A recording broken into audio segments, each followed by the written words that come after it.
Veg और non veg segregation food safety का एक बहुत महत्वपूर्ण हिस्सा है। क्या आप जानते हैं कि किचन में इस्तेमाल होने वाला एक गलत नाइफ, एक गलत लेडल या एक गलत कैमरो बॉक्स भी वेज और नॉन वेज क्रॉस कंटामिनेशन का कारण बन सकता है। इससे न केवल फूड सेफ्टी रिस्क बढ़ता है, बल्कि कस्टमर कंप्लेंट्स और धार्मिक भावनाओं को ठेस पहुंचने की संभावना भी बढ़ जाती है।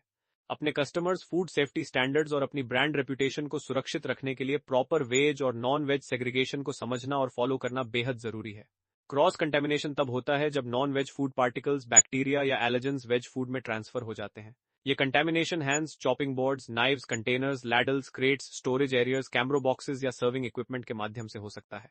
इसी कारण रिसीविंग से लेकर सर्विंग तक हर स्टेज पर प्रॉपर सेग्रीगेशन मेंटेन करना अनिवार्य है। वेज और नॉन वेज मटेरियल्स की रिसीविंग अलग अलग टाइमिंग पर करनी है ताकि कंटेमिनेशन का रिस्क कम हो सके। रॉ मटेरियल्स केवल अप्रूव वेंडर्स से रिसीव करने हैं और रिसीविंग से पहले एरिया को properly clean, sanitised, odour free और पेस्ट फ्री रखना है। व्हीकल इंस्पेक्शन करना भी जरूरी है और सभी मटेरियल्स एनक्लोज्ड व्हीकल में रिसीव करने हैं। रिसीविंग चेक्स के बाद सभी प्रोडक्ट्स को कलर कोडेड क्रेट्स में ट्रांसफर करना है। फिश के लिए ब्लू, मटन के लिए रेड, पोल्ट्री के लिए येलो, वेजिटेबल्स फ्रूट्स के लिए ग्रीन और डेयरी प्रोडक्ट्स के लिए ऑरेंज क्रेट्स का उपयोग करना है। स्टोरेज एरिया में वेज और नॉन वेज रॉ मटेरियल्स को हमेशा अलग अलग कोल्ड स्टोरेज में स्टोर करना है। सभी फूड कंटेनर्स प्रॉपर्ली कवर्ड और लेबल्ड रखने हैं।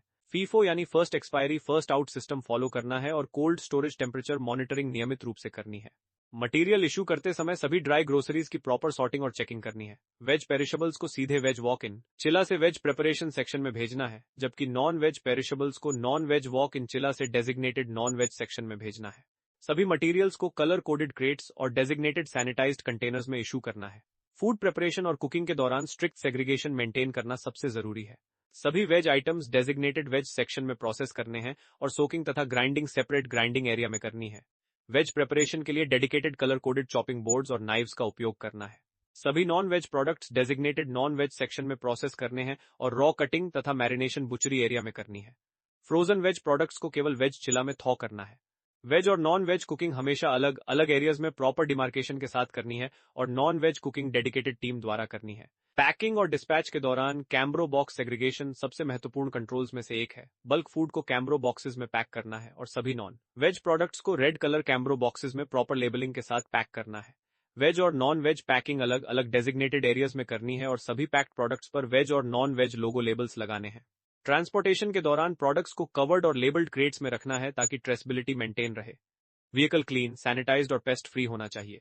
सर्विंग के दौरान क्रॉस कंटेमिनेशन का सबसे ज्यादा रिस्क होता है, इसलिए वेज और नॉन वेज फूड के लिए separate ladles, serving spoons, balls और कंटेनर्स का उपयोग करना अनिवार्य है।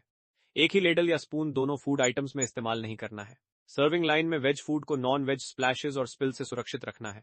पर्सनल हाइजीन भी फूड सेफ्टी की पहली रिक्वायरमेंट है। सभी स्टाफ को proper uniform, apron, gloves, hairnet और सेफ्टी शूज पहनने हैं।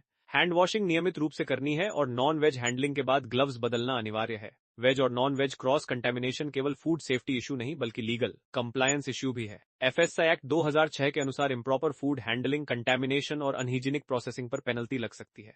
मिसब्रांडेड फूड पर 3 लाख तक पेनल्टी, अनहाइजीनिक प्रोसेसिंग पर 1 लाख तक पेनल्टी और फूड सेफ्टी नॉन कंप्लायंस पर 2 लाख तक पेनल्टी लग सकती है। गंभीर मामलों में लाइसेंस सस्पेंशन और लीगल एक्शन भी हो सकता है।